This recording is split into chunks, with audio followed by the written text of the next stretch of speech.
स्वभावतोपास्तसमस्तदोषम्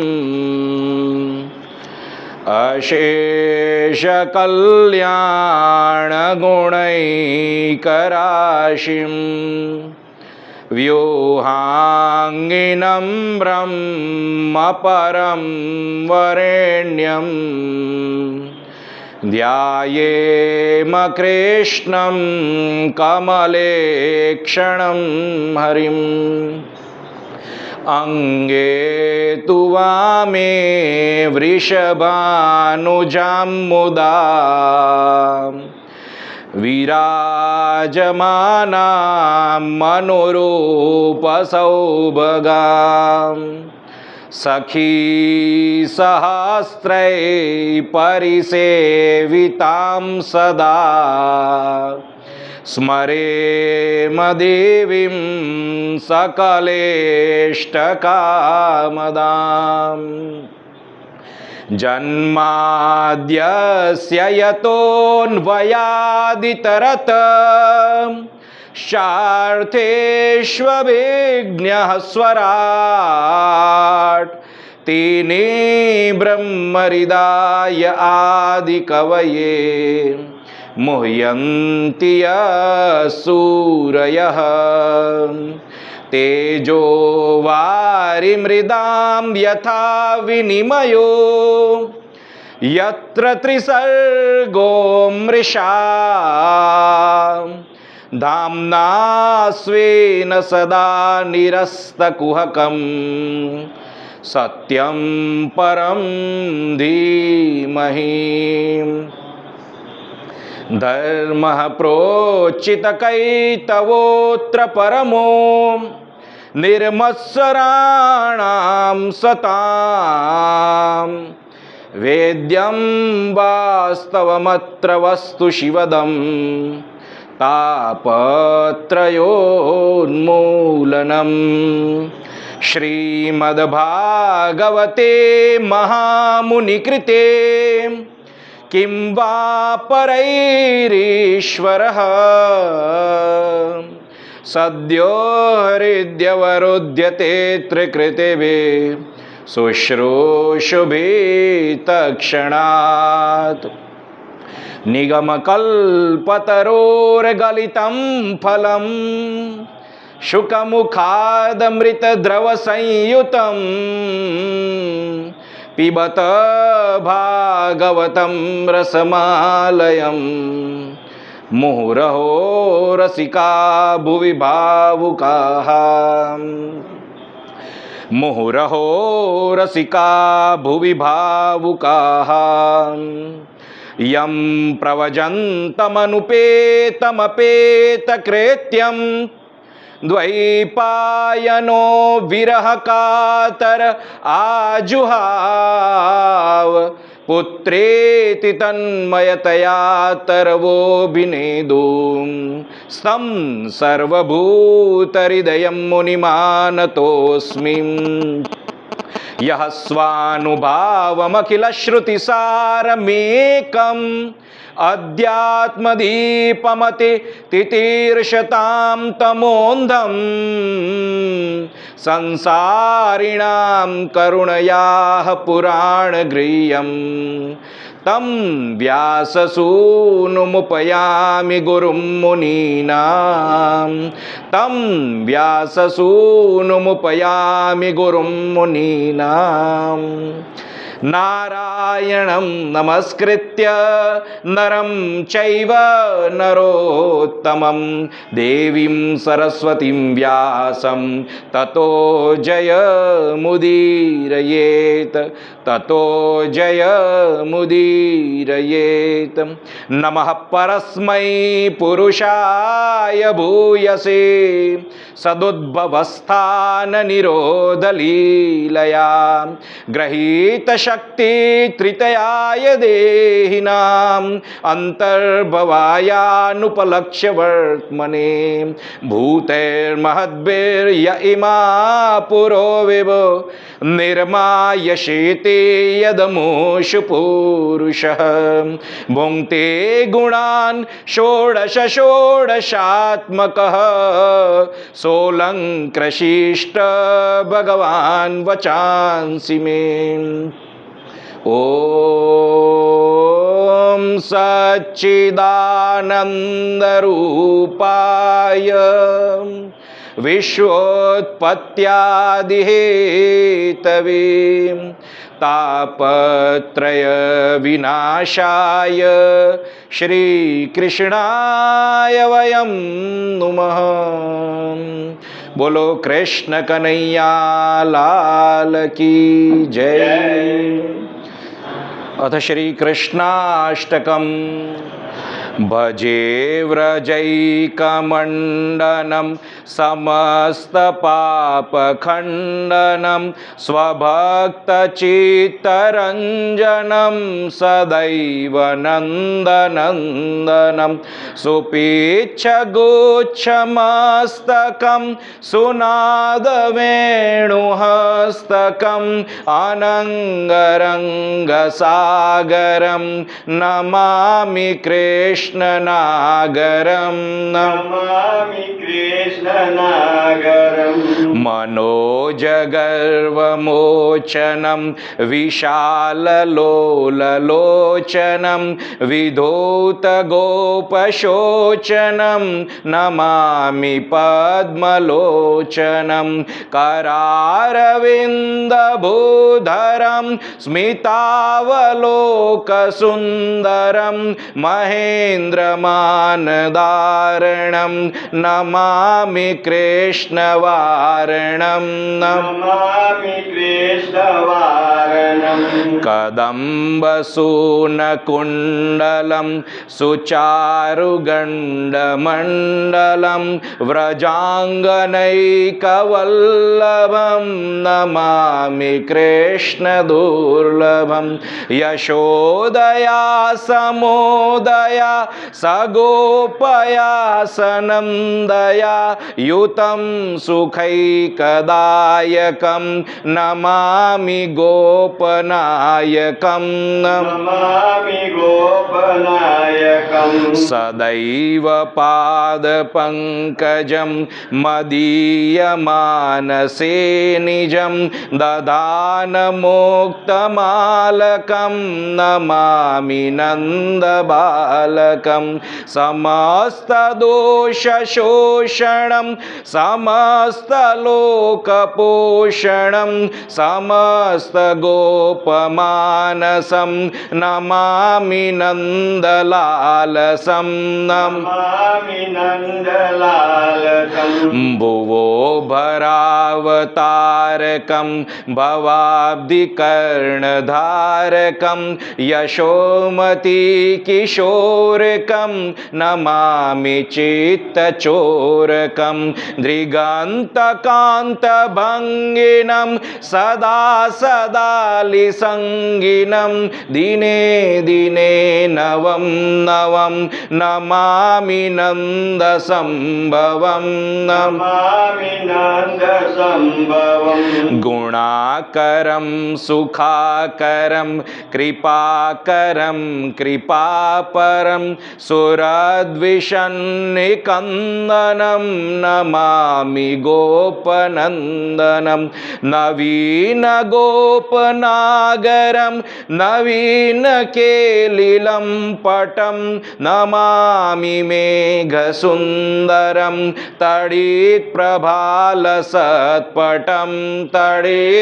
बालसत्वतं समस्तगोपनन्दनं हृदम्बुजैकमोदनं नमामि कुञ्जमध्यगं प्रसन्नभानुशोभनं निकामकामदायकं दृगन्तचारुसायकं रसालवेणुगायकं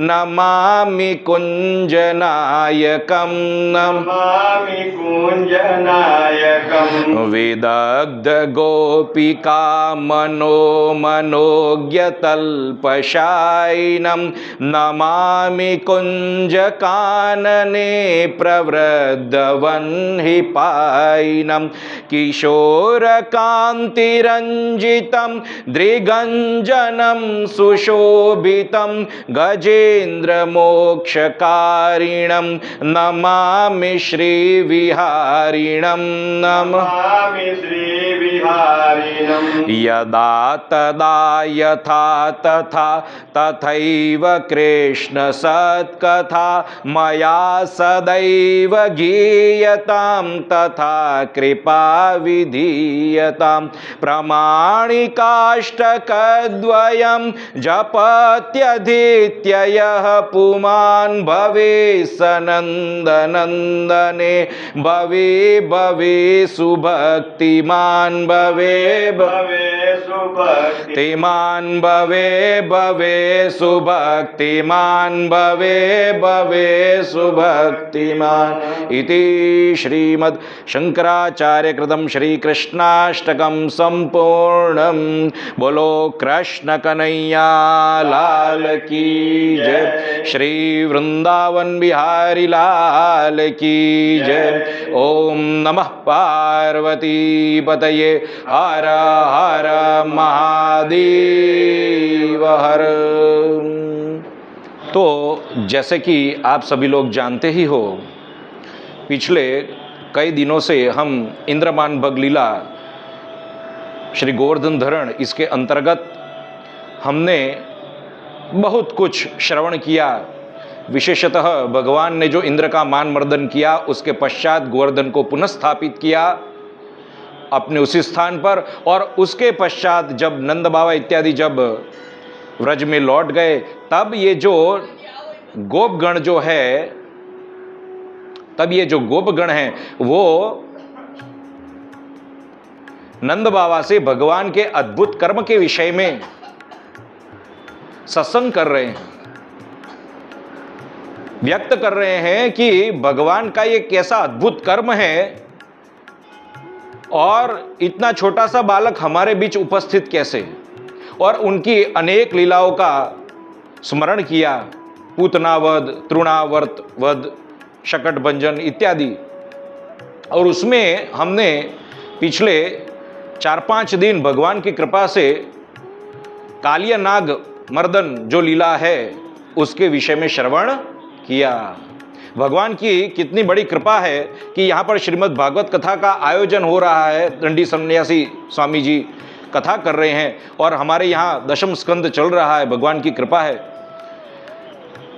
कहते हैं कि कालिया नाग जो हमने कल जो पिछले 4-5 दिन से जो श्रवण किया, सबको बहुत आनंद आया है निश्चित रूप से। और आज वही गोपगण अब नंद बाबा को कह रहे हैं कि दुस्त्यजश्चानुरागोऽस्मिन् सर्वेषां नो व्रजौकसां नन्दते तनयेस्मासु तस्याप्योत्पत्तिकः कथम।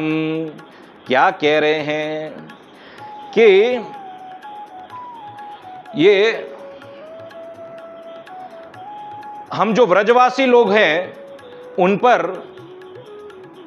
भगवान का कितना स्नेह है, कितना प्रेम है, कितना अनुराग है, और हम लोगों को भी स्वाभाविक रूप से उन पर ऐसा ही प्रेम है।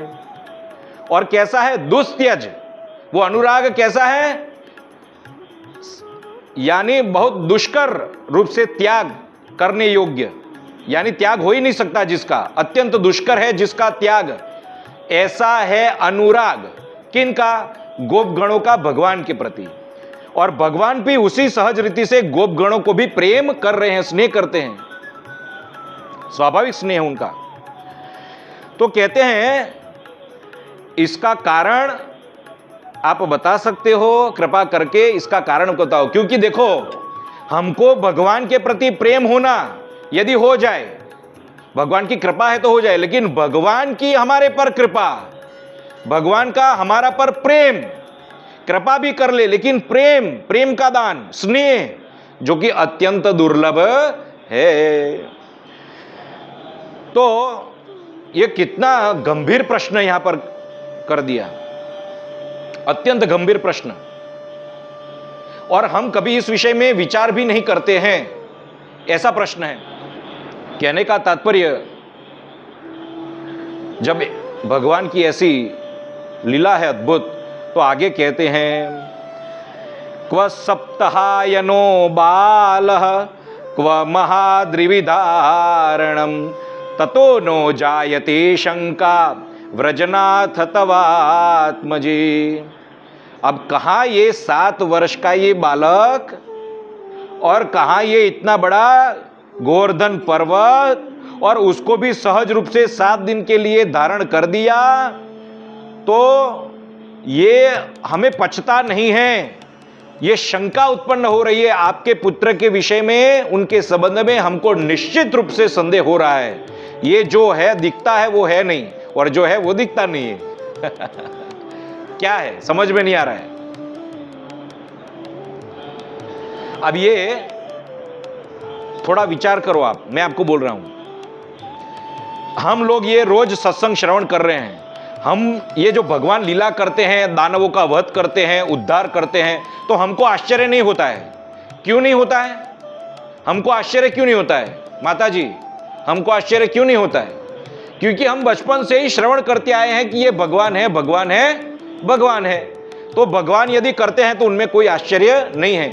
लेकिन जो गोपगण है, गोपगण है, वो तो एक बालक की दृष्टि से ही उनको देख रहे थे, एक केवल एक बालक की दृष्टि से, एक सखा की दृष्टि से, एक मित्र की दृष्टि से ही उनको पहचानते हैं, और वो भी मानुषी दृष्टि है। तो उनको तो आश्चर्य होगा ही, और उन लोगों को कैसा आश्चर्य होगा वो आप कल्पना कर सकते हो। यदि आपके पास रहा कोई मनुष्य ऐसा अलौकिक कर्म कर दे, अतिवर्षा को, अतिवृष्टि को रोक दे, तो आपको कैसा आश्चर्य लगेगा? आप थोड़ा विचार करो, ये अपने मन में लाओ कि ऐसा विचार करो कि हमको कैसा आश्चर्य लगेगा उस समय। एक थोड़ा सा लौकिक कृत्य भी यदि हमसे नहीं होता है और दूसरे से हो जाता है, तो हम उनका धन्यवाद करते हैं और आश्चर्य अनुभव करते हैं कि मेरे से नहीं हुआ, आपसे हो गया। तो उस समय ये जो नंद बाबा और गोपगण जो इत्यादि है, जो गोपगणों की क्या मनस्थिति होगी, विचार करो केवल, ये विचार करने योग्य है। तो ये प्रश्न है यहां पर। तो आगे कहते हैं, तो अब ये जब यहां पे व्रजनाथ कहा, किसको कहा? कृष्ण को नहीं कहा, यहां नंद बाबा को व्रजनाथ कहा गोपगणों ने, कि व्रजनाथ हमको तो तव आत्मज है, आपका जो ये आत्मज है उसके विषय में, आपका यानी पुत्र जो है, जो आत्मस्वरूप कहलाता है, तो उसके विषय में हमें संदेह है। आत्मानो वही जायते, ऐसा करके है ना, ये जो पुत्र होता है वही हमारा आत्मा स्वरूप होता है, तो उसके विषय में संदेह है। क्योंकि नंद बाबा ऐसे नहीं हैं, नंद बाबा ऐसा कृत्य नहीं कर सकते हैं, और पुत्र कर सकता है। और तो कहा यही जाता है, जैसा पिता माता ऐसा ही पुत्र, लेकिन यहां पर तो विरुद्ध है। ये कैसे? तो अभी नंद जी अब उत्तर दे रहे हैं, श्रवण करो। अब नंद जी उत्तर दे, उससे पहले मैं आपको कुछ बताना चाहता हूं कि यहां पर भगवान जो प्रेम करते हैं, स्नेह करते हैं, वो केवल गोपगणों को, व्रजवासियों को ही करते हैं। समझ में आ रहा है? और वो लोगों को भी सहज प्रेम है, और सबका सहज प्रेम होना, सभी गोप बालकों का सहज प्रेम होना वो स्वाभाविक नहीं है। प्रेम सहज है इस धरा पर उनका, लेकिन वस्तुतः प्रेम ऐसे सहज नहीं हो जाता है। तो क्यों? उसका भी कारण है। तो कारण ये है कि ये कारण ब्रह्मवैवर्त पुराण में मिलता है कि जब पृथ्वी क्रंदन करती हुई गाय का स्वरूप धारण करके ब्रह्मा जी के पास गई, तो कहते हैं ब्रह्मवैवर्त पुराण के अनुसार कि वही पृथ्वी को फिर ब्रह्मा जी ने क्या आश्वासन दिया? उन्होंने पृथ्वी को कहा कि आप पुनः लौट जाइए, हम आपकी जो भी वेदना है वो भगवान के सन्मुख व्यक्त करते हैं। हम शिव जी के वहां जाते हैं और शिव जी को पूरा सारा कष्ट बताया। फिर शिव जी ने कहा चलो धर्म के पास, फिर धर्म को पूरा वृतांत बताया और फिर श्री हरि विष्णु के पास वैकुंठ लोक में गए, वहां पे पूरा वृतांत बताया। और कहते हैं फिर श्री हरि विष्णु, ये धर्मराज, शिवजी और ब्रह्मा जी, और इस प्रकार सभी लोग फिर गोलोक धाम में गए श्री हरि विष्णु के कहने पर कि मैं तो चतुर्भुज स्वरूप से इधर हूं विष्णु रूप से, आप उधर गोलोक में जो मेरा द्विभुज स्वरूप है जहां मैं विराजमान होता हूं, आप वहां चलिए। ब्रह्मवैवर्त पुराण भागवत के अनुसार पृथ्वी ने गाय का स्वरूप धारण करके ब्रह्मा जी के पास गई, तो ब्रह्मा जी ने फिर क्षीर सागर के तट पर गए हैं और क्षीर सागर के तट पर पुरुष सूक्त के रूप में भगवान को विनंती की है। वही क्षीर सागर में निवास कौन करता है? विष्णु। और फिर वहां पर आकाशवाणी हुई है, वहां पर आकाशवाणी हुई है, और वही आकाशवाणी वही गोलोक से ही आकाशवाणी हुई, वही समझना चाहिए, वही समझना चाहिए। अथवा तो आप जो भी समझो, नारायण के द्वारा हुई, विष्णु के द्वारा हुई, जैसे जिसकी भावना, लेकिन क्षीरशाही समुद्र के तट पर पुरुष सूक्त से जब भगवान की स्तुति की गई तब इस प्रकार आकाशवाणी हुई। अब जो आकाशवाणी हुई ये सब बात ठीक है, लेकिन पृथ्वी ने जाकर कौन सी विनंती की, ये श्रवण करने योग्य है। बहुत सुंदर, बहुत अच्छी तरह से समझाया है उस पुराण में, क्या कहा है, श्रवण करना चाहिए। अब क्या कह रही है पृथ्वी गाय के रूप में ब्रह्मा जी को कि कृष्ण भक्ति से हीन और भक्त की जो निंदा करता है, जो भगवान कृष्ण का जो भक्त है उनकी जो निंदा करता है, ऐसे लोगों का भार मैं सहन नहीं कर सकती। पृथ्वी कहती है ना कि भार, उस भगवान भूभार हरण करने के लिए प्रकट हुए, लेकिन भार कौन सा, भार कब होता है भाई? पृथ्वी जो सबको धारण करने वाली है, पृथ्वी जो सबको धारण करने वाली है, उसको भार कौन सा है? बड़े बड़े हाथियों को, बड़े बड़े राक्षसों को, सबको धारण करती है, लेकिन उनको भार लगा तो भार जनक कौन है? भार यानी पृथ्वी को भार कब अनुभव होता है? तब जिस पृथ्वी जिसको सहन नहीं कर सकती, पृथ्वी जिसको सहन नहीं कर सकती, भार उसी को ही कहते हैं ना, जिसको सहन नहीं कर सकती। किनको सहन नहीं कर सकती और क्यों नहीं सहन कर सकती? तो पहला कारण दिया कि पृथ्वी ने कहा कृष्ण भक्ति से जो हीन है, जिसके जीवन में कृष्ण भक्ति नहीं है, जो कृष्ण का तिरस्कार करता है, तिरस्कार यानी अवहेलना करता है, उनकी आज्ञा को मानता नहीं है, उनको वंदन नहीं करता है, प्रणाम नहीं करता है, एवं उसके जो भक्त हैं उसकी भी जो निंदा करता है। भक्त की निंदा कितना बड़ा अपराध कहा गया कि पृथ्वी भी सहन नहीं कर सकती। अब मैं आपको ये बोलूं कि पृथ्वी और कृष्ण को क्या लेन देन? माता जी, पृथ्वी और कृष्ण को क्या लेन देन? सुन रहे हो ना सब? तो क्या कहते हैं, जिसके बल से ये वायु कूर्म को धारण करता है, ये वायु कूर्म को धारण करता है, कूर्म शेषनाग को धारण करता है, शेषनाग वसुधा को धारण करता है, यानी ये पृथ्वी को धारण करता है। और ये पृथ्वी समस्त चराचर जगत को धारण करती है। वो किसके बल से धारण करती है? कृष्ण के बल से धारण करती है। किसके बल से? कृष्ण, कृष्ण रूपी जो परब्रह्म परमात्मा है उसके बल से ये पृथ्वी धारण करती है। यानी पृथ्वी को ज्ञात है ये जो मुझे कष्ट हो रहा है वही कष्ट आगे आगे आगे जाकर अंत में कृष्ण को ही पहुंचने वाला है। यदि मैं ये कष्ट सहन करती रहूंगी तो मेरे जो स्वामी हैं, और वेद में तो कहा है भगवान की जो पत्नी है श्रीदेवी, भूदेवी इत्यादि, उनमें से भूदेवी, ये तो भूदेवी है साक्षात, भगवान की पत्नी है, तो मेरे पति को मैं क्यों न कहूं, मेरे नाथ को मैं क्यों न कहूं, क्योंकि अर्धांगिनी है ना पत्नी, उनको जो कष्ट पहुंचता है वही कष्ट अपने पति को भी पहुंचता है। तो इसी नाते उन्होंने भगवान को अपनी वेदना प्रकट करी है। लेकिन क्या है, एक क्रम होता है। वो दुकान वाला होता है, आप जैसे आपकी दुकान है तो दुकान में भी एक नौकर होता है, उसका ऊपरी भी होता है और उसका ऊपरी शेठ होता है। कहीं कहीं पे शेठ होते हैं, लेकिन शेठ नहीं होते हैं तो उनका प्रतिनिधि भी होता है।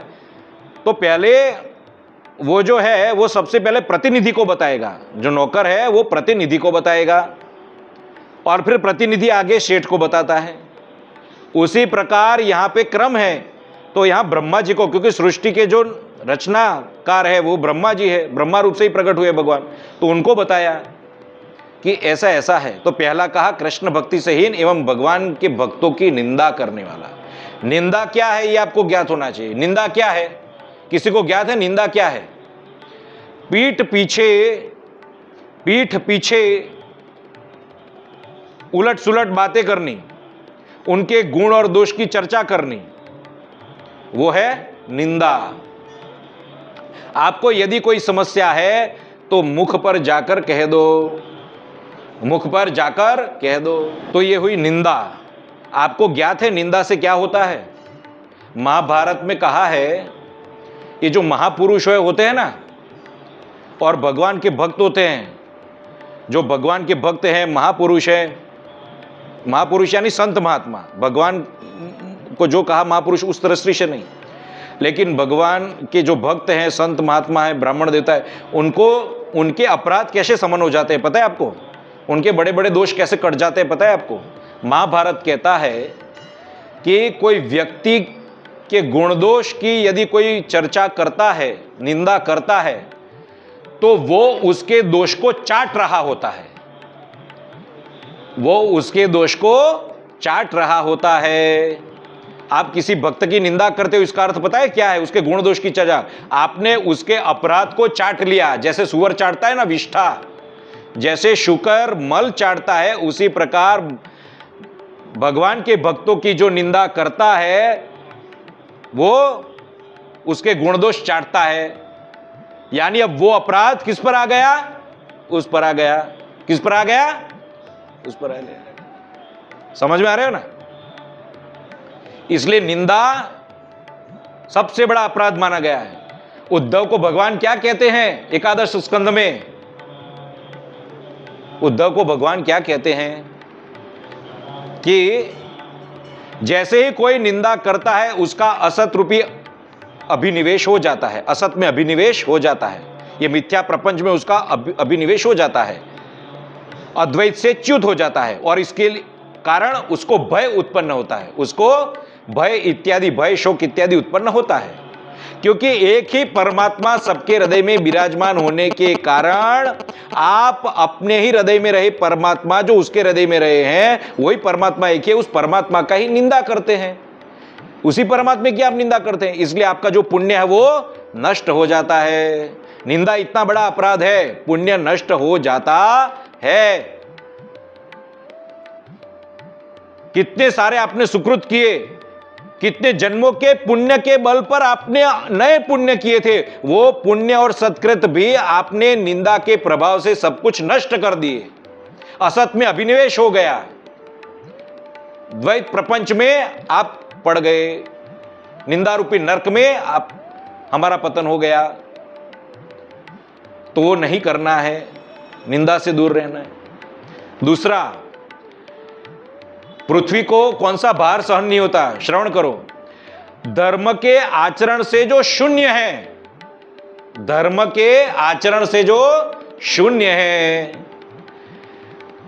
और नित्य कर्म रहित है, और वेदों में जिसकी अश्रद्धा है, जो श्रद्धावान नहीं है, वेद से जो दूर है, ऐसे लोगों का भार पृथ्वी सहन नहीं कर सकती। कई लोग कहते हैं ना भाई ये तो कलयुग है, इसमें हम धर्म का निभाव कैसे कर सके। क्या बोलते हैं पता है वो लोग प्रायः क्या बोलते हैं, उनकी वाणी में क्या रहता है कि भाई एकादश स्कंद में भगवान को कहा भी है उद्धव जी ने कि वस्तुतः धर्म का मूल रूप से, यथार्थ रूप से, संपूर्ण रूप से यदि पालन करने वाला कोई है तो वो आप हो प्रभु। आप ही संपूर्ण रूप से धर्म का पालन कर सकते हो, आप ही धर्म को धारण करने वाले धर्मी हो। लेकिन इसका अर्थ ये नहीं कि मनुष्य को धर्म से च्युत हो जाना है, मनुष्य को धर्म का पालन नहीं करना है, क्योंकि धर्मो रक्षति रक्षतः। यदि आपने धर्म की रक्षा की है तो धर्म आपकी रक्षा करेगा। धर्म तो प्राण स्वरूप है, भगवान के प्राण स्वरूप है धर्म, और धर्म की रक्षा के लिए, साधु पुरुषों की रक्षा के लिए भगवान प्रकट होते हैं, भगवान प्रकट होते हैं। तो ऐसा कैसे कह सकते हैं कि धर्म हम नहीं निभा सकते। तो यानी धर्म का आचरण थोड़ा बहुत भी होना चाहिए। तो कितने अंशों में धर्म का आचरण होना चाहिए, जितना हो सके इतना धर्मिष्ठ होना चाहिए, लेकिन कहते हैं नित्य कर्म से तो रहित नहीं होना चाहिए। अब नित्य कर्म, हमारा नित्य नैमित्तिक कर्म, उसमें नित्य कर्म क्या, हमारा नित्य कर्म क्या, नैमित्तिक कर्म यानी ये जो व्रत पर्व उत्सव इत्यादि के रूप में जो आता है वो नैमित्तिक कर्म, पितर आदि जो नैमित्तिक। लेकिन नित्य कर्म क्या, तो कहते हैं ब्राह्मण, क्षत्रिय और वैश्य का पहले उपनयन संस्कार होता था, ब्राह्मण का तो अभी भी होता है, क्षत्रिय, तो उसके पश्चात फिर वो संध्या वंदन करते थे क्षत्रिय और वैश्य। वो संध्या वंदन वो सब चला गया, वो नित्य कर्म में आता है, वो अब उससे रहित हो गया। तो अब केवल द्विज बंधु रह गया। चलो कोई बात नहीं, काल के प्रभाव से द्विज बंधु हो गया, कोई बात नहीं, ऐसा हो जाता है काल के प्रभाव से कि जिसमें आप इस प्रकार के नित्य कर्म से, जो वेदोक्त कर्म है, उससे रहित हो गए। लेकिन जो भगवान के भक्तों ने, ब्राह्मण देवताओं ने दूसरा भी रास्ता जो आपको बताया, ब्राह्मण देवों ने भगवान नाम इत्यादि, वो भी आप नहीं कर सकते। सूर्य को अर्घ्य ध्यान करना, सूर्यार्घ्य कहते हो जिसको, शिव, समझ रहे हो ना, पंचदेव में किसी भी देव, पंचदेव को प्रणाम करके किसी भी देव को अपने इष्ट रूप में मानना इत्यादि जो भी है वो तो कर सकते हैं ना, वो भी नहीं। फिर कहते हैं वेदों में अश्रद्धा। अरे वेद का पालन नहीं कर सकते आप, लेकिन वेदों में जो अश्रद्धा है वो भी, उसका भार भी पृथ्वी सहन नहीं कर सकती।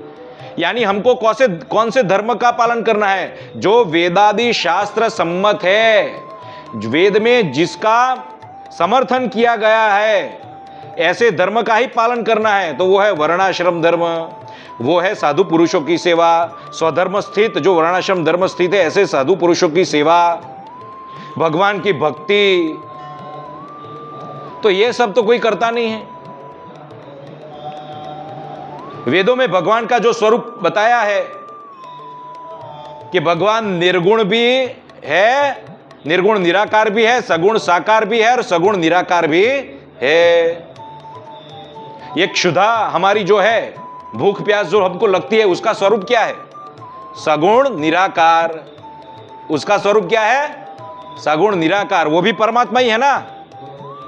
क्या कहते हैं भगवान श्रीमद् भगवद गीता में, क्या कहते हैं, अहम वैश्वानरो भूत्वा प्राणिनाम देहमाश्रितः प्राणापान समायुक्तः पचाम्यन्नं चतुर्विधम। आपको आता है, क्या बोला,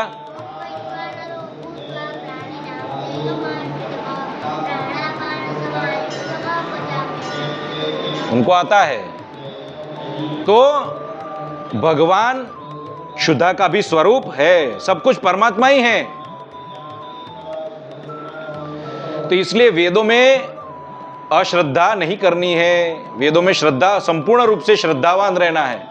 पालन जितने अंशों में हो सके इतने अंशों में पालन करना चाहिए। आगे कहते हैं, माता पिता गुरु स्त्री पुत्र आदि जो पोष्य वर्ग है उसका पालन नहीं करते हैं, उसका भार पृथ्वी सहन नहीं कर सकती। यानी अपने माता पिता का भरण पोषण करना, जो ये वृद्धाश्रम खुल गए ना पैसे देकर, वो फल तो किनको मिलेगा? वृद्धाश्रम वाले को मिलेगा। जो अपने माता पिता की सेवा नहीं करता और मंदिरों में अष्ट प्रहर पड़ा रहता है ना, वो भी कोई काम का नहीं। या फिर सन्यासी हो जाता है और माता पिता को ऐसे बेचारे को रास्ते पर रख देता है, हाँ, वो सब क्या काम का? और सन्यास लेकर भी फिर वही पैसों के प्रपंच में गिरता है। शुद्ध सन्यास विशुद्ध सन्यास ले तो बात चलो ठीक है, लेकिन ऐसे धन प्रपंच में, ऐसे मिथ्या प्रपंच में पड़ा रहता है, क्या अर्थ? और माता पिता की सेवा, चलो उस दृष्टि, कई लोग क्या करते हैं, केवल पैसों का चेक दे देते हैं माता पिता को, पैसों का चेक, पैसा दे देते हैं, धन दे देते हैं, हो गई सेवा। हमने वित्त से सेवा तो की ना, द्रव्य से सेवा तो की ना, पोषण तो किया ना। ऐसा नहीं होता है।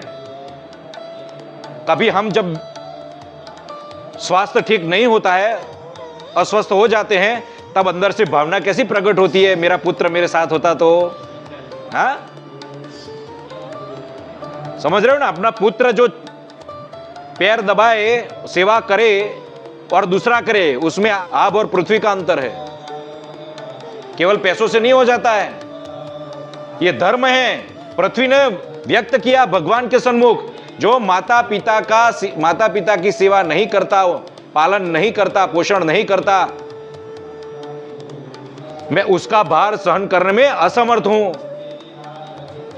गुरु स्त्री अपनी पत्नी, अब जब सप्तपदी के फेरों में हम बंधे हैं तो फिर हमारा एक दायित्व हो जाता है कि उसका पालन पोषण करना। उस स्त्री को धन कमाने के लिए भेजना ये हमारी संस्कृति नहीं है। स्त्री को धन कमाने भेजना ये हमारी संस्कृति नहीं है, आपत्ति काल के सिवा। स्त्री का कमाया हुआ धन, श्रवण करो, स्त्री का कमाया हुआ धन देवता और पितर अपने उपयोग में नहीं लेते, वो तिरस्कार कर देते हैं, अस्वीकार कर देते हैं, स्वीकृत नहीं करते हैं। पुरुषार्थ, तो इसलिए बच्चों का पालन पोषण करना, और पालन पोषण में क्या आया? पोषण यानी केवल धन से, मैंने पहले भी कह दिया, केवल वित्त से नहीं, संस्कारों से भी पोषण। आप संस्कार कैसे दे रहे हो? क्योंकि कई लोग सेवा तो करते हैं, पालन पोषण तो चलो कई लोग कर भी देते हैं, फिर भी घर में अत्यंत क्लेश है। अरे माँ बाप की उपस्थिति में क्लेश और बढ़ जाता है। तो ऐसा क्यों? क्योंकि पोषण केवल एक दृष्टि से किया, धन की दृष्टि से, केवल धन की दृष्टि से पोषण किया, या फिर ये एक लगाव मात्र से पोषण किया, तो भी ऐसा होता है। इसलिए संस्कार महत्व के हैं, संस्कार भी महत्व के हैं। आजकल मोबाइल दे देते हैं, बच्चों को मोबाइल दे देते हैं, और मां स्वयं मोबाइल में व्यस्त रहती है और फिर रील बनाती है। देखो, हम जब भोजन करने बैठते हैं तो बच्चों के हाथ में से मोबाइल ले लेते हैं। अरे मूर्खो, तुमने मोबाइल दिया ही क्यों? यह मोबाइल तो सर्वनाश का कारण बन सकता है। कई बच्चों की मानसिक स्थिति इतनी बिगड़ गई, छोटे छोटे बच्चों की, यह मोबाइल इतना व्यसन करने वाला है, समझ रहे हो? तो ये कोई समझाता नहीं है। तो ये फिर क्या पोषण हुआ? ये बड़े होकर आपकी सेवा करेंगे? मोबाइल से ये सीखेंगे वो लोग? मोबाइल से क्या सीखेंगे वो लोग? तो ये प्रकार भी इसमें आ गया, पृथ्वी सहन नहीं कर सकती, तो सभी रूप से हमको देना है, संस्कार इत्यादि सब देना है। चौथा, मिथ्यावादी, दया और सत्य का अभाव, गुरुजन और देवों की निंदा करने वाले के भार को पृथ्वी कहती है मैं सहन नहीं कर सकती। मिथ्यावादी, अरे छोड़िए, पाप और पुण्य क्या होता है, ये स्वर्ग और नरक क्या होता है, छोड़, ये सब मिथ्या है, यहीं पे ही सब भुगतना है। और भुगतना भी किस तरह से कहते हैं? कोई पाप पुण्य होता ही नहीं तो फिर भुगतना क्या है? ये जो जीवन मिला है ऐश करो, जीवन मिला है, भोगतो उसको, वैभव भुगतो, धन का भोग करो। अरे हम नहीं खाएंगे तो हमारे पीछे वाले ले जाएंगे, हम इसका उपभोग नहीं करेंगे तो हमारे पीछे वाले करेंगे, चलो हम ही भुगत लेते हैं। इस प्रकार जो केवल भोग दृष्टि है, पाप और पुण्य में मानता नहीं है, स्वर्ग नरक में मानता नहीं है, वो तो हिंदू भी नहीं है। क्योंकि हिंदू का एक अर्थ यही होता है जो पुनर्जन्म में माने, पाप और पुण्य में माने, स्वर्ग नरक में माने। तो ऐसी जिसकी दृष्टि है, ऐसा मिथ्यावादी। और दया नहीं है जीवन में, जिसके जीवन में दया नहीं है। दया कब नहीं होती है मनुष्य को पता है? कैसा क्रूर मनुष्य है जिसको दया नहीं होती है। यानी गर्व होने के कारण ये दुसंग, अपवित्रता, ये सब जो है दया को मार डालते हैं, दया का हनन कर देते हैं, दया का हनन कर देते हैं। अभिमान आ जाता है, गर्व आ जाता है, अरे काम कर कुछ, तेरे भी हाथ पे रहे। अरे कोई वास्तविक रूप से जब असमर्थ है, वास्तविक रूप से, तब इसको आप कैसे बाध्य कर सकते हैं? दया का महत्व इतना बताया गया शास्त्रों में कि भगवान ने श्रीमद् भागवत में अनेक जगह पर कहा है कि जो प्राणी मात्र पर दया करता है, दया जिसका स्वभाव यदि करता है, मेरे भक्तों पर जो अनुकंपा करता है, दया करता है, समदृष्टि, तो यानी समझ लो उसका फल क्या है? समदृष्टि जितना फल है। यानी भगवान प्रसन्न हो जाते हैं, भगवान प्रसन्न हो जाते हैं। दया करना चाहिए, दया करना सीखो। दया धर्म का मूल है, पाप मूल अभिमान, तुलसी दया न छाड़िए जब तक घट में प्राण। कुछ हो रहा है और रील बना रहे हो आप लोग, कोई किसी का एक्सीडेंट हो गया और रील बना रहे लोग, ये मानवता चली गई, मानवता चली गई। कुछ हो रहा है और रील बना रहे हैं। अरे मूर्खों, सबसे पहले फोन करना है हमको, हमें सावधान रहना है। हम तो मनुष्य हैं, जो पशु प्राणी यानी पशु भी जो है वो दया करता है। ऐसे रील्स आते हैं, आप देखो, फोटो आते, वीडियो आते, पशु भी दया करता है। तो ये दया क्यों चली गई हमारे में? हमारा करुणा भरा जो हृदय था वो क्यों चला गया? इतना निष्ठुर हम कैसे हो गए? तो जिनमें दया नहीं है, पृथ्वी उनका भार सहन नहीं कर सकती। सत्य का अभाव जीवन में, लोग जो कहते हैं ना कलयुग है, कलयुग है, लेकिन ये पृथ्वी, ये कलयुग भी सत्य के कारण ही प्रकाशित होता है। सत्य ही उसको धारण करता है और सत्य का ही सामर्थ्य है जो धारण कर सके। अन्य किसी का सामर्थ्य नहीं है कि ये कलयुग को, ये विश्व प्रपंच को, ये हम सबको जीवन दे। केवल सत्य के द्वारा ही हम जीवित है। सत्यम परम धीमहि। तो सत्य की उपेक्षा कैसे कर सकते हो? कई लोग कहते हैं भाई कलयुग में सत्य थोड़ा बोल सकते हैं, जो सत्य बोलते हैं तो उसका क्या होता है आप जानते नहीं हो। कई लोग ऐसा करके मेरा ये मोबाइल में जो प्रवचन है वो भी काट देते हैं, आप जानते हो, कई बार बोल चुका हूं कि वो तो सत्य बोलता है भाई, ऐसा है तैसा है। अरे भाई, मैं यहां प्रवचन करने से आने से पहले, पहली बात तो मैं आपको बोलता हूं, सबसे पहले तो मैं ब्राह्मण हूं, कई जन्मों के पश्चात मुझे ब्राह्मण योनि प्राप्त हुई। दूसरी बात, उसके पश्चात मेरे पिताश्री ने संस्कार सिंचन और भागवत शिक्षा इत्यादि सब कुछ दिया। जीवन, भागवत रूपी जीवन जीना, भागवत रूपी जीवन जीना सिखाया। तीसरा कि साधु संतों की कृपा हुई मेरे पर, भगवान की कृपा हुई, तब जाकर ये ज्ञान पचता है और उसको मैं व्यक्त कर सकता हूं। और भगवान की कृपा से आप लोग मिले। यहां आने से पहले मैं दर्शन करता हूं भगवान का और चरणामृत ग्रहण करता हूं, चरणामृत ग्रहण करता हूं। और फिर व्यासपीठ पर दंडवत करके मैं व्यासपीठ पर बैठता हूं, दंडवत करके। उससे पहले मैं घर में नित्य कर्म करता हूं, संध्या वंदन इत्यादि, बुद्धि शुद्ध होती है उससे, बराबर है। उससे पहले पूरा दिन रात, यानी समझ लो मोबाइल हो या उसमें मनोरंजन थोड़ा बहुत होता है मोबाइल के द्वारा, यानी रील बिल देखना है जो भी है, लेकिन वास्तविक रूप से देखा जाए तो मेरा चित्त उसी समय भी भगवान में ही रहता है, उसी समय भी भगवान में ही रहता है। और पूरा दिन मैं पढ़ता रहता हूं, फिर इधर बैठता हूं, फिर मैं आपको ये कहता हूं कि फिर भी मैं मंगलाचरण करता हूं। मंगलाचरण ओमकार से होता है। और फिर राधा कृष्ण का स्तवन करता हूं, राधा कृष्ण को याद करता हूं। और फिर श्रीमद् भागवत के श्लोक बोलता हूं, पहले बृहद नारदीय पुराण के श्लोक बोलता हूं, फिर श्रीमद् भागवत के श्लोक बोलता हूं, भगवान को प्रसन्न करता हूं कि विघ्न न आए, हमारे प्रवचन में विघ्न न आए, सत्संग में विघ्न न आए, इसलिए मैं मंगलाचरण करता हूं, सत्संग में विघ्न न आए इसलिए। और फिर भी ये लोग जो करते हैं, ये लोग जो काट देते हैं या तो फिर विक्षेप उत्पन्न करते हैं, वो कितने दुष्ट पापात्मा हो गए आप समझ जाओ।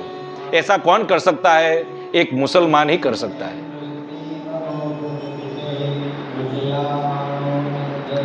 हाँ, मुझे बता दे व्यक्तिगत रूप से कि ये प्रकट करने योग्य नहीं है यूट्यूब में, एक बार थोड़ा विचार करो तो समझ में आया, लेकिन पीछे से काट ही दे, यानी मेरा नियमन करना चाहता है ब्राह्मण का, तो वो कैसा है, वो कितना दुष्ट है वो।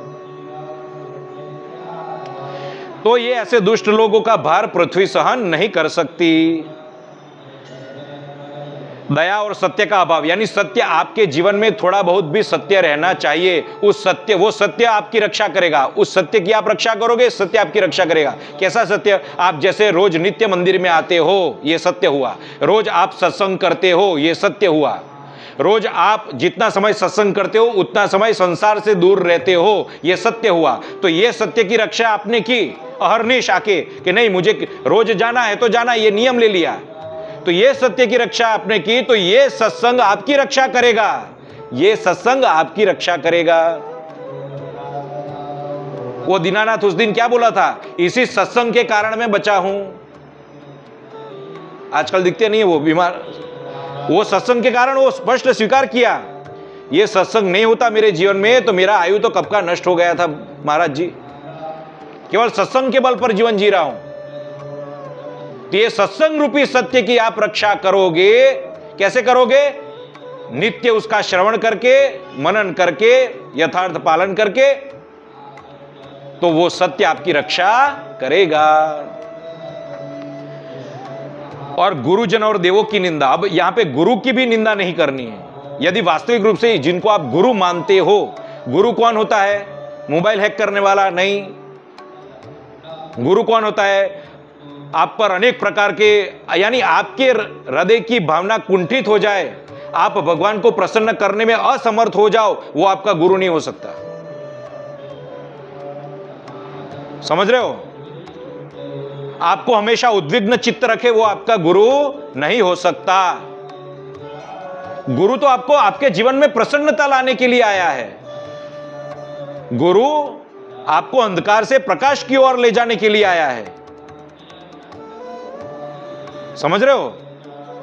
गुरु आपका दिन, आपका जो दिन बिगड़ जाए, पूरा खराब हो जाए, अशुभ हो जाए, अमंगल हो जाए, आपका कहीं पे ध्यान न लगे, आप के चित्त में हमेशा उद्विग्न हो, इसलिए गुरु नहीं है। गुरु तो आपके मंगल के लिए है। ये गुरु के लक्षण है, जो आपके जीवन का मंगल करे, उत्कर्ष करे। क्योंकि कलिकाल में कसौटी कसौटी के नाम पर जो अत्यंत परीक्षा करते हैं ना, वो गुरु भी लायक नहीं होते हैं।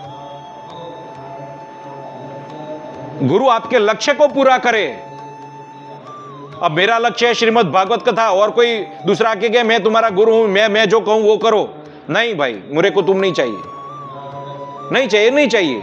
अपने आप को तू कुछ भी मान, या तू कुछ भी है भी, यदि आप कुछ भी हो भी, व्यक्तिगत रूप से आप कुछ भी हो भी, या अपने आप को कुछ मान रहे हो, या फिर वास्तविक रूप में कुछ हो भी, तो भी यदि मेरे लक्ष्य से विपरीत है तो नहीं चाहिए। आपके लक्ष्य से कोई विपरीत है तो चाहिए नहीं। हाँ, आपका लक्ष्य लोगों का कल्याण होना वाला चाहिए। धर्म का आपका लक्ष्य क्या होना चाहिए आप सभी का? कि धर्म के पालन के द्वारा लोगों का कल्याण। आप यदि धर्म का पालन करोगे आप भी, तो भी लोगों का कल्याण होता है। केवल मैं ही करूं ऐसा नहीं, आपके द्वारा आपका, क्योंकि आप अपना कल्याण कर लेते हो तो लोगों का कल्याण ही है, समझ लो। वो तो ब्राह्मण के हाथ में है कि ब्राह्मण क्या करता है। ब्राह्मण को भगवान ने सामर्थ्यता दी है कि स्वयं का उत्कर्ष करे और अन्यों का भी उत्कर्ष करे। लेकिन आप लोगों के जीवन में केवल स्वयं का उत्कर्ष करने का जो भगवान ने दिया है, लेकिन वो तो करो। स्वयं के उत्कर्ष के लिए क्या करने पड़ेगा? धर्म का यथार्थ आचरण। तो यदि आप स्वयं का उत्कर्ष कर लेते हो तो भी आप अपने पर और इस समाज पर सबसे बड़ी कृपा कर रहे हो। अपना ही कल्याण, सबसे पहले सच्चा मनुष्य क्या होता है पता है? सच्चा स्वार्थी मनुष्य कौन सा है? कि जिसको परमार्थ के विषय में ज्ञात है कि मेरा कल्याण किस में है, मेरा कल्याण किस में है। कई लोग समाज सेवा में जुड़ जाते हैं, राष्ट्र सेवा में जुड़ जाते हैं, अच्छी बात है, जुड़ना चाहिए, करनी चाहिए सेवा, लेकिन इसके नाम पर फिर यदि अहंकार उत्पन्न होता है, इसके नाम पर यदि अहंकार उत्पन्न होता है और वो अहंकार यदि हमारा पतन करने में कारण बनता है, तो फिर क्या काम का, क्या काम का।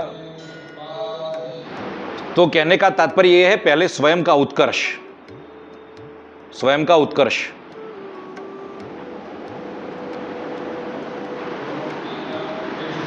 आगे कहते हैं, मित्रद्रोही, कृतघ्न, असत्य गवाही देने वाला, असत्य रूप से साक्षी करने वाला, साक्षी असत्य भाषित करे, जो साक्षी होता है वो यदि असत्य बोले, विश्वासघाती और किसी की धरोहर संपत्ति हड़प लेने वाला, उसका भार पृथ्वी सहन नहीं कर सकती। किसी की संपत्ति हरण कर लो और पूरा दिन भगवान का नाम जपो आप पृथ्वी सहन नहीं कर सकती। अन्यों की संपत्ति पर दृष्टि होना है, अन्यों के धन पर, यह भी सबसे बड़ा पाप है, यह भी सबसे बड़ा पाप है। विश्वासघाती, विश्वासघाती यानी वचन दिया, विश्वास दिलाया और फिर उस विश्वास का आधार लेकर सामने वाले का आपने पतन निश्चित कर दिया या फिर सामने वाले को गिराने की चेष्टा की, वो भी विश्वासघात कहता है। सामने वाले का अहित करने की चेष्टा, सामने वाले की, जब भी कोई भी व्यक्ति आपके जीवन में आता है और यदि विश्वास करता है तो सिद्धांत भले पृथक हो, सिद्धांत भले पृथक हो जाए, लेकिन हमारे द्वारा ऐसा कृत्य नहीं होना चाहिए कि हम, समझ रहे हो, उनका अहित विचार करें, उनका अहित विचार करें। जीवन में कई बार ऐसा होता है, हम कभी किसी के मित्र हो जाते हैं कि नहीं हो जाते हैं, बातों में आ जाते हैं, एक दूसरों की बात को मानने लगते हैं, फिर थोड़ा समय होता है तो फिर अरे नहीं बनी, लेकिन फिर उस समय जो एक विश्वास होता है वो विश्वास का घात नहीं करना है, यानी उसका गुप्तता जान के, उसका कोई ऐसी विवशता, उसकी लाचारी, उसकी दुर्बलता वो जानकर फिर शत्रु को बताना और फिर शत्रु उसका लाभ उठाए, तो वो क्या है? विश्वासघात। वो नहीं करना है, वो नहीं करना है। चलो नहीं बना, एक दूसरे से यहां से पृथक हो जाओ, अलग हो जाओ, चलो ठीक बात है। मित्र मित्र न रहे, लेकिन मित्र शत्रु न बने। मित्र मित्र भले न रहे, लेकिन मित्र शत्रु न बने। आप अपनी जगह पर स्थित है, आप अपने स्थान पर अच्छे हो, हम हमारे स्थान पर अच्छे हैं, भले कोई संबंध नहीं, कोई संबंध नहीं, लेकिन शत्रुता भी नहीं, भले आने जाने का कोई व्यवहार नहीं, लेकिन शत्रुता नहीं। यदि आप किसी को घृणा करते हो, शत्रुपना निभाते हो, किसी को अपने को शत्रु के रूप में लेते हो, तो सबसे बड़ी अशांति सबसे पहले आपके हृदय में होती है, उसके हृदय में बाद में होगी, लेकिन सबसे पहले हमको अशांति होती है। और यही अशांति पृथ्वी सहन नहीं कर सकती, क्योंकि यही अशांति किसको होती है? कृष्ण को होती है, आत्मा को होती है, आत्मा को होती है। तो मित्र दो, कृतघ्नि, जिसने आप पर उपकार किया है, आप उस पर यदि अपकार करते हो, तो वो चांडाल भी कहती है मैं उसका मुख देखना नहीं चाहता। चांडाल भी यही कहते मैं उसका मुख देखना नहीं चाहता। चांडाल जानते हो ना क्या है? हम उसके विषय में एक बार सत्संग कर चुके हैं कि चांडाल यानी एक अर्थ यह भी होता है कि जो जिसका भोजन अपवित्र रहता है, जिसकी भाषा अपवित्र रहती है, जिसकी भूषा अपवित्र रहती है। यानी एक चांडाल था, श्रवण करना, एक चांडाल था, तो स्मशान से थोड़े आगे जा रहा था और रास्ते में जल छिड़क रहा था। चांडाल ने क्या पहना हुआ था? तो कहते हैं एक कुत्ते बिल्ली जो है उसका ही चमड़ा ओढ़ा हुआ था, हाथ में जो पात्र था वो भी यही जो श्वान है उसके चमड़ा का बना हुआ पात्र था, उसके अंदर जो भोजन था वो भी मांस था। क्या था? मांस था। यानी वो कितना अपवित्र हो गया। श्मशान से थोड़ा आगे जाता हुआ वो जल छिड़क रहा था मार्ग पर, तो किसी व्यक्ति ने देख लिया, भाई ये क्या कर रहा है, मार्ग पर जल क्यों छिड़क रहा है? तो बोला रास्ता पवित्र कर रहा हूं, ये जो मार्ग है उसको पवित्र कर रहा हूं। बोला तू स्वयं अपवित्र है, तू स्वयं इतना अपवित्र है, और क्या पवित्र, अब क्या पवित्र करने को रह गया? तू जिस मार्ग से जाता है, यदि उस मार्ग से कोई तुझे देख भी ले तो वो भी अपवित्र हो जाए। यानी अभी मैंने तुझको देखा तो मैं भी अपवित्र हो गया, तो अब क्या बाकी रह गया पवित्र करने को? ये जल से पवित्र करना चाह रहा है तू? कुछ समझ में नहीं आया। तेरे हाथ में धारण किया हुआ ये जल भी अपवित्र हो गया, अब क्या पवित्र कर रहा है? ताकि नहीं, हमारे से भी एक अपवित्र है, यदि वो इस मार्ग से यदि गुजर जाए, पसार हो जाए, यदि उसका कोई मुख देख लेता है तो वो अपवित्र हो जाएगा। तो इसके लिए मैं ये जल छिड़क रही हूं। तो क्यों, ऐसा कोई है? तक हाँ, अभी यहां से एक ऐसा कृतघ्नि गया जिसने अपकार करते हुए अपने मित्र की हत्या कर दी, वो अभी यहां से गुजरा है और ये मैं जानता हूं, इसलिए मैं ये मार्ग को पवित्र कर रहा हूं।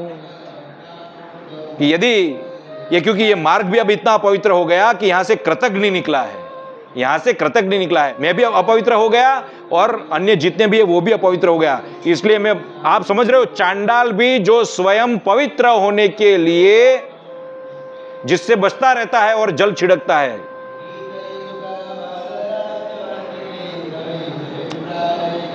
ऐसे का भार पृथ्वी सहन नहीं कर सकती।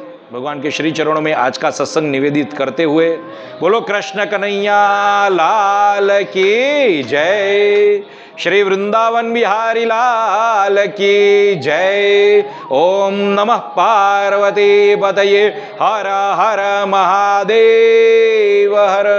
बोलो सत्य सनातन धर्म की जय, धर्म की, अधर्म का प्राणियों में विश्व का गौ हत्या, गौ माता की सत्य सनातन धर्म की जय हो। श्रीमन्नारायण नारायण नारायण, श्रीमन्नारायण नारायण नारायण, श्रीमन्नारायण नारायण नारायण, श्रीमन्नारायण नारायण नारायण, भजमन्नारायण नारायण नारायण, भजमन्नारायण नारायण नारायण, भजमन्नारायण नारायण नारायण, भजमन्नारायण नारायण नारायण, सत्यनारायण नारायण नारायण, सत्यनारायण नारायण नारायण, सत्यनारायण नारायण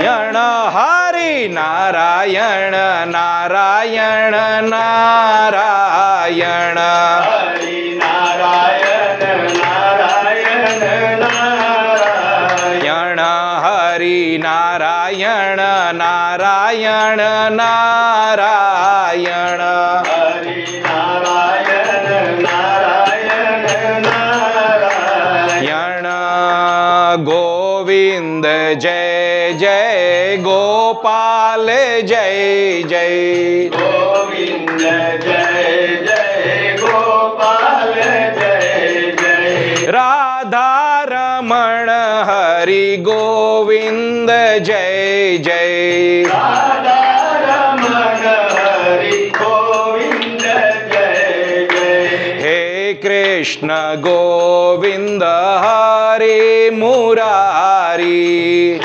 कृष्ण गोविंद हरे मुरारी हे नाथ नारायण वासुदेव हे नाथ नारायण वासुदेव जिहवे पिब स्वामृतमेतदेव जीवे पिब स्वामृतमेतदेव गोविंद दामोदर माधवेति गोविंद दामोदर माधवेति हे कृष्ण हे यादव हे सखेति हे कृष्ण हे यादव हे सखेति गोपाल गोवर्धन नाथ विष्णु गोपाल गोवर्धन नाथ विष्णु गोपाल गोवर्धन नाथ विष्णु। बोलो कृष्ण कन्हैया लाल की जय। कर्पूर गौरम करुणावतारम संसार सारम भुजगेन्द्रहारम